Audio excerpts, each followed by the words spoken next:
Hi ladies, this video is going to talk about defensive positions for when the other team is hitting. So let's pretend first that the other team is hitting from the outside. So their outside hitter is about to hit the ball at us. Now we want our middle blocker to block every hit from the other team.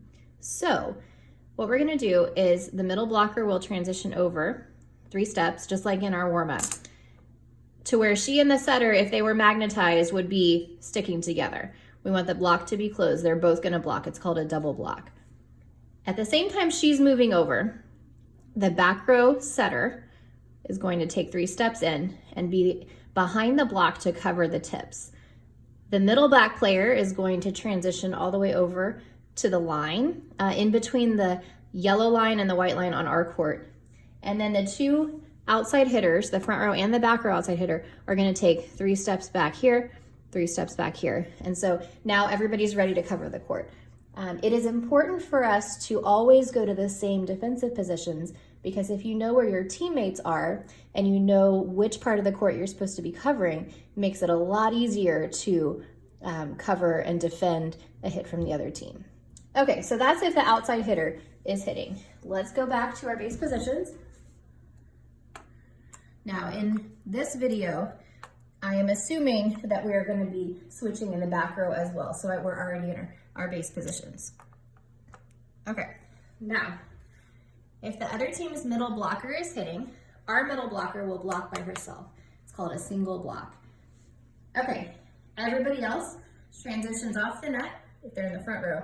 And then the back row players who are on the edges, the left back and the right back, are all going to transition off. It's a 3-step transition off. So 3 steps here, 3 steps here, and then the middle back player is reading where she thinks this player will hit the ball, and she is free to move to the left, to the right, or even forward, depending on where she thinks the hit is going to go. Okay, so this is how we set up if the other team's middle blocker is hitting. Let's go back to the base, all right, and pretend that the right side hitter, or opposite, is hitting. So in this case, the outside hitter and middle blocker will block together. So as soon as we realize that the setter has set the the right side hitter, then this middle blocker transitions over, and this outside hitter takes 3 steps in to cover behind the block. The middle back player will take her 3 steps, maybe 4, to get over here for a line hit.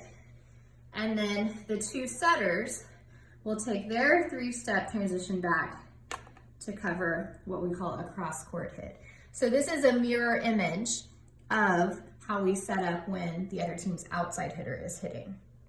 And then we're ready to cover the court. So again, this player will get the tips. These 3 players are ready to dig a hit or a roll shot, or anything else that comes in their area of the court. And then these 2 players are going to join together to jump up and block. And that's how we defend a hit.